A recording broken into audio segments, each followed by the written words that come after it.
Kini Greenland secara resmi untuk pertama kalinya punya duta besar Arktik pada Jumat 11 April 2025.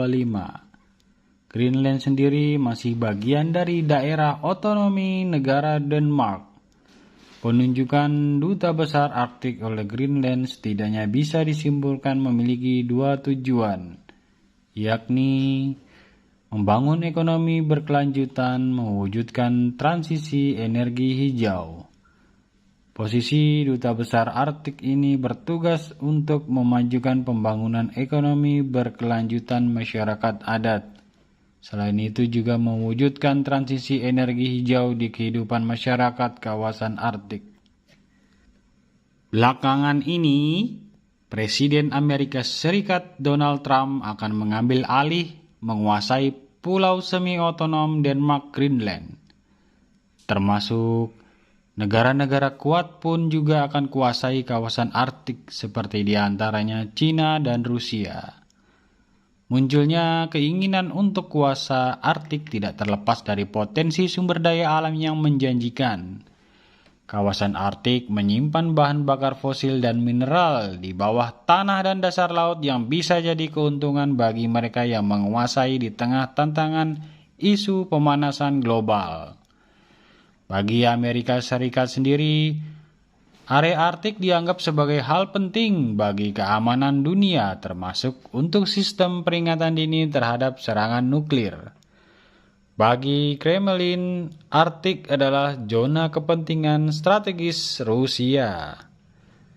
Soal Dewan Arktik sendiri tidak membahas keamanan militer, tetapi berfungsi sebagai wadah untuk kolaborasi pada isu-isu seperti polusi, pembangunan ekonomi, dan misi pencarian dan penyelamatan.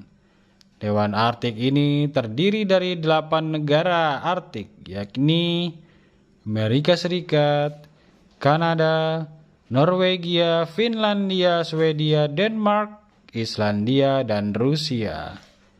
Dalam sebuah acara di Nuuk, ibu kota Greenland, Menteri Luar Negeri Greenland Vivian Motsford menjabarkan soal area Arktik yang harus diperjuangkan negaranya. Di antaranya, memajukan pembangunan ekonomi berkelanjutan, kesehatan mental, kesetaraan gender, dan pemberdayaan masyarakat adat Arktik.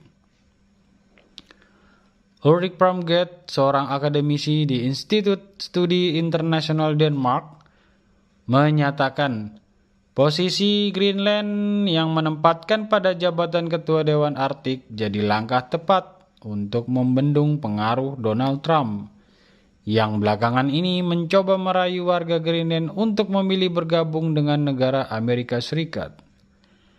Langkah Dewan Arktik untuk menangkal agenda Presiden Donald Trump atas Greenland.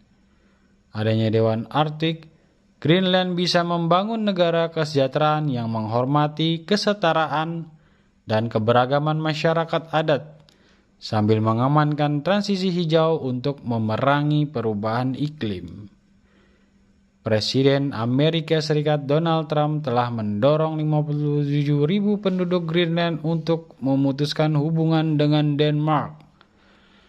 Donald Trump membujuk Greenland agar pilih saja bergabung dengan Amerika Serikat daripada harus dengan Denmark. Perdana Menteri Greenland Jens Frederik Nielsen mengatakan bahwa Greenland akan memperkuat hubungannya dengan Denmark hingga mencapai kedaulatan sendiri. Memilih merdeka, tidak lagi jadi bagian otonom negara Denmark.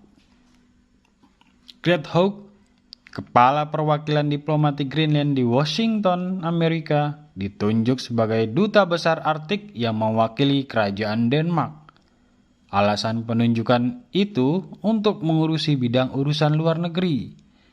Tetapi ini kemudian jadi timbulkan gesekan antara Greenland dan Denmark. Hal ini dilatar belakangi Greenland menolak duta besar dari orang Denmark, harusnya dipegang oleh orang Greenland langsung. Pada Januari, pemerintahan Trump belum menunjuk duta besar Arktik karena Mike Frege telah mengundurkan diri. Penggantinya belum ada. Selain itu, sebelumnya Dewan Arktik pun dipertanyakan perannya oleh 7 negara yang barat yang notabene sebagai anggota NATO. Dewan Arktik dianggap tidak memberi dampak pada kedamaian dunia yang kesannya tidak bisa menghentikan Rusia yang invasi ke Ukraina. Sebab Rusia itu masuk bagian dari anggota negara Arktik, semestinya Dewan Arktik harus bisa membujuk Rusia untuk tidak lakukan invasi militer ke sebuah negara tertentu.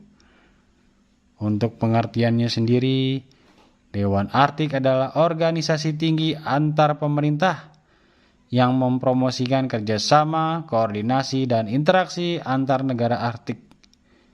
Dewan Arktik sendiri didirikan berdasarkan Deklarasi Ottawa di tahun 1996